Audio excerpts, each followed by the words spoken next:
राम जय जय राम। श्री राम जय जय राम। श्री राम जय जय राम। श्री राम जय जय राम। श्री राम जय जय राम। श्री राम जय राम। नमस्कार। आज दिनांक 5 फेब्रुवारी।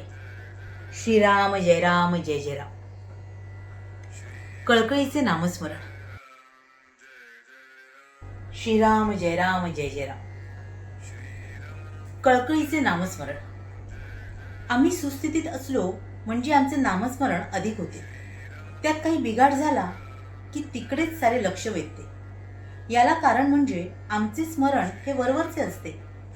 श्रद्धेने नामस्मरण करणे आपल्याला कठीण जाते. परमात्म्याशिवाय आपले कोणी नाही असा दृढ निश्चय अगर श्रद्धा असणे आवश्यक आहे. म्हणजेच मग प्रकृतीत काही बिघाड झाला तरी आपले स्मरण टिकून राहील. द्रौपदीला आता आपला कोणी त्राता नाही असे वाटून जेव्हा तिने श्रीकृष्णाचा धावा केला तेव्हा भगवान लगेच धावून आले. असे खऱ्या कळकळीचे स्मरण आपले असायला पाहिजे. जसे लहान मूल काहीही झाले तरी आपल्या आईलाच हाक मारते, दुसरे तिसरे कोणी जाणत नाही, तसे आपले परमेश्वर स्मरणाच्या बाबतीत झाले पाहिजे. आपली भिस्त खरोखर कोणावर आहे हे संकट काहीच उत्तम कळते.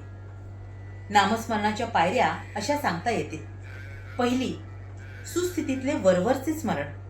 दुसरी, परमात्म्याशिवाय आपले कोणी नाही ही जाणीव होऊन संकट समयी त्याचे स्मरण. आणि तिसरी, हीच जाणीव दृढ होऊन पुढे अखंड होणारे नामस्मरण.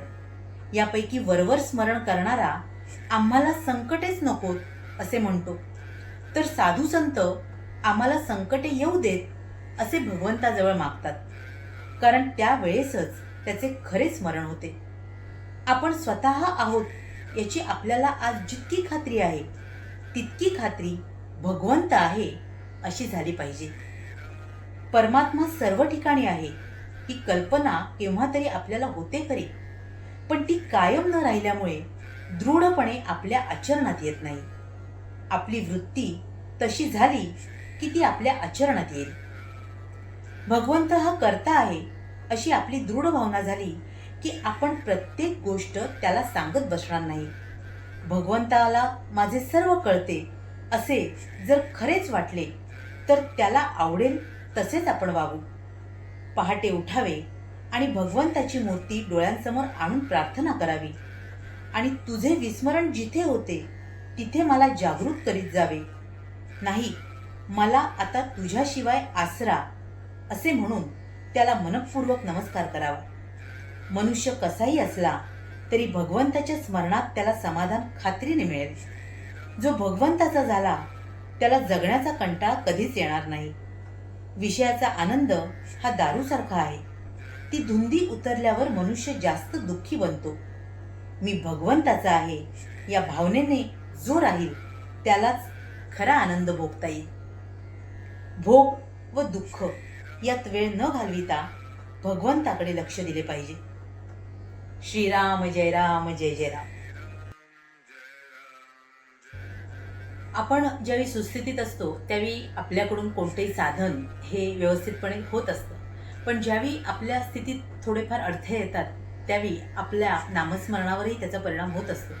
आणि म्हणूनच महाराज म्हणतात, खरं तर आपल्या नामस्मरणात कोणत्याही साधनात खरी कळकळ तळमळ असणं आवश्यक आहे. आपला करता करविता परमेश्वर आहे आणि तोच आपल्याला साऱ्यातून तारून नेईल ही भावना दृढ व्हायला हवी. मुळात आपली वृत्ती स्थिर व्हायला हवी आणि तर आपल्याला समाधान निश्चितच आपल्या आयुष्यात लागू शकेल.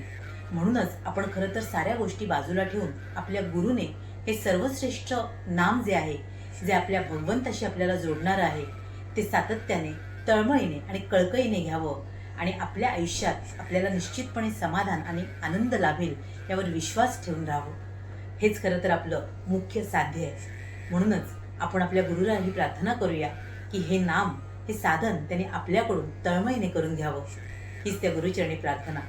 तुम्हा साऱ्यांसाठीच खूप सारी गुरु ब्लेसिंग्स. श्री स्वामी समर्थ. जय गुरुदेव.